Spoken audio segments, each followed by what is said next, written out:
Kasi wala naman kayong bonus, di ba? Walang bonus, di ba? Wala, di ba? Oh, steady ka lang dyan, ginagawa na payroll nyo. Oh.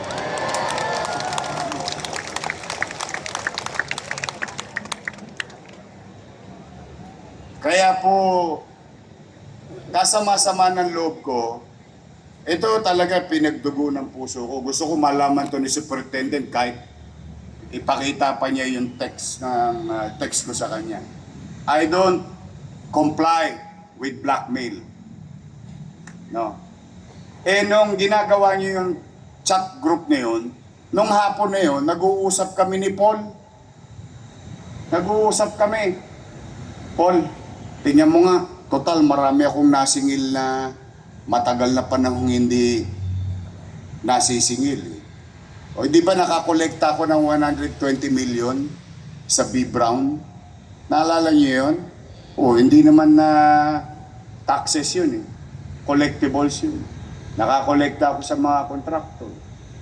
Sabi ko sa kanya, Paul, mukhang malaki pang kailangang allowance ng teacher natin ha. Masyado pa tayong outdated. Pero kasi, ang pangarap ko talaga para magtapat sa inyo, lahat ng lumang obligasyon, bawasan natin. Dahan-dahanin natin para maitawid na. Kahit papano, alam mo yung tawag namin doon? Yung lahat man lang mamantikaan. Alam mo yung ganung katwiran? Yung may lahat lang may mapagharimunan. Kaya ako'y nagbababala sa mga guro. Huwag kayo kayo'y profesional, daig nyo pa ako. Sa totoo lang, daig nyo pa ako. There are things, and most of it cannot be resolved by what you call, anong tawag yan? Sitting down? Sit down? Biri mo, pinasusweldo ng gobyerno, magrarally sa kalsada. Wow! So habang nagrarally ka, may sweldo ka? Habang nagpoprotesto ka, may sweldo ka? Ngayon, kung ayaw mo sa gobyerno, umalis ka sa gobyerno. Kasi ang gobyerno hindi perfecto. I am no perfect. Nakita ninyo nga pagtatagpi-tagpiin ko lang para mairaos ang lahat. Kaya po, mag-iingat kayo. Ako, I have no heart loss with them. I owe it to the people of Manila. Kaya lamang, kahit na inililingon ko ang taong bayan, pinipilit ko rin gampanan at tupdin yung aking mga obligasyon para sa aking mga kapwa-kawani ng pamahalaan lungsod ng Maynila. At gusto kong ipaalam sa MPSTA, what we're giving you is not a right. Let that sink in to the minds of those so-called representative of teachers in Manila. We can take it away anytime. Gusto nyo sumama sa 30? O yung 11? O yun. Ayan ang Vice Mayor, ayan ang kusyal. Ako po ay isa sa may akda na bigyan kayo ng allowance ng mambabatas ako. If we have the power to make, we have the power to break. Tandaan nyo yun. So don't antagonize your city government. At ako, laking ginhawa sa atin. Alam nyo bakit? Alam nyo kung gaano kalaking ginhawa? Mamayang hapon, yung medyo ninyo, makukuha nyo na yung 4,000 ninyong allowance. Today, we are going to release 45 million pesos for our teachers. For the month of what?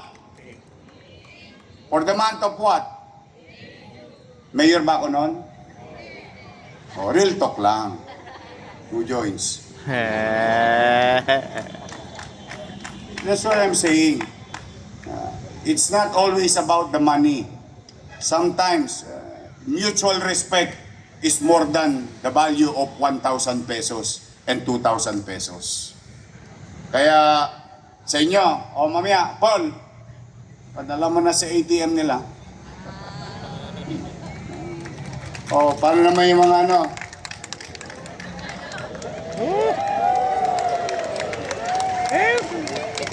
Easy, easy.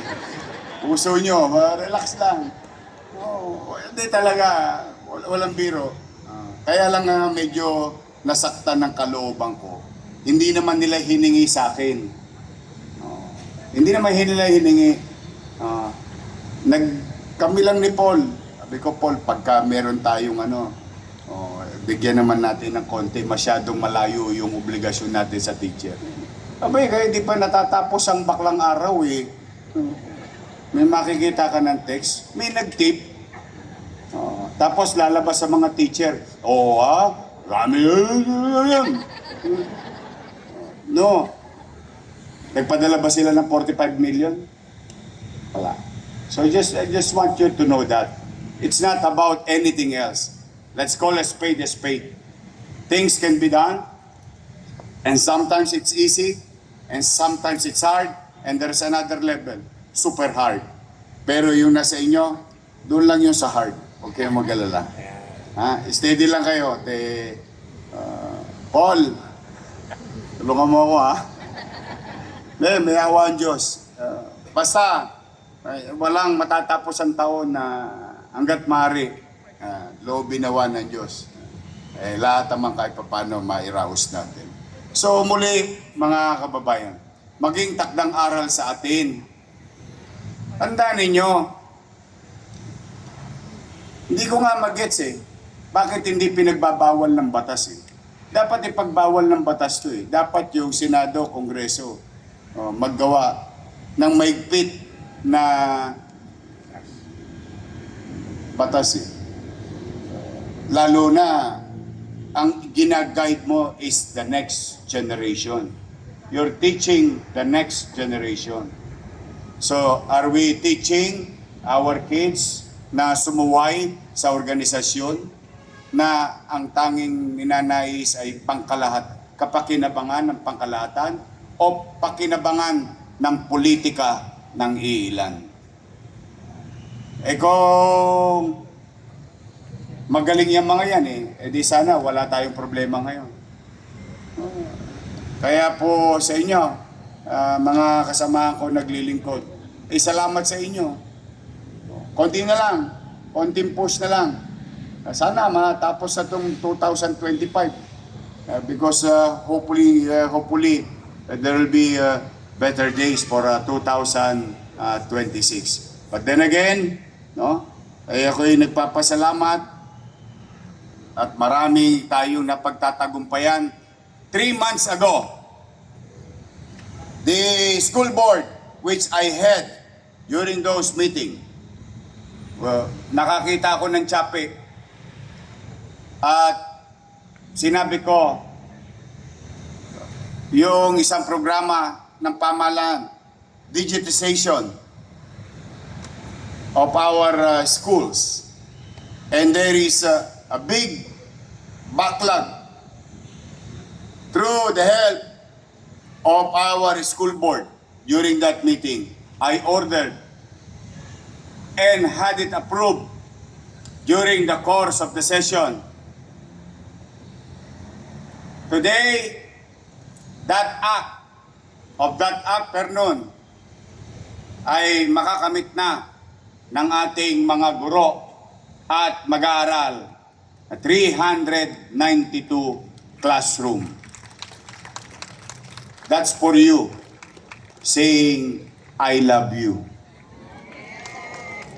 Yes, wala na. We are going to be compliant today. Despite of fiscal hardship, unti-unti natutugunan natin ang pangangailangan ng taong bayan. In this case, particular na mag-aaral natin. Kaya, sa inyong lahat na parito, sa ating mga bisita, malamig ang simoy ng hangin. Huwag kayong mag-alala. Painitin ko mga kusina ninyo. Konti na lang. So, mag-iingat kayo this week. Galingan natin. I cannot do this alone. I need each and every one of you. Let's be of service to our people. And that is the basic principle of why we exist in this organization called government. Government is for the people. Its purpose is to serve every citizen in the city of Manila, or even non-citizens, non-Manilans who will transact in City Hall. Kaya, pahabain ninyo ang inyong kamay ngayong Disyembre at araw-araw na paglilingkod sa bayan. At nang marami pa tayong mayakap na mamamayan. Mag-iingat kayo.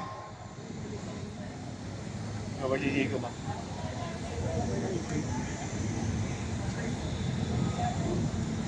Sabi ko naman, bibigay ko naman, steady ka lang. Nahihilo lang, pagod. Ben, tubig. Mag-iingat kayo. Katulad ng sinasabi ko lagi, linggo-linggo. You will never know. Yeah, you will never know. Mag-iingat talaga kayo. Kailangan ko kayo. I wish that God will guide you this week. Keep you healthy and safe so that we can serve our people. Magandang araw at pagpalain nawa kayo ng Pong May Kapal. Manila! God first. God first. Thank you.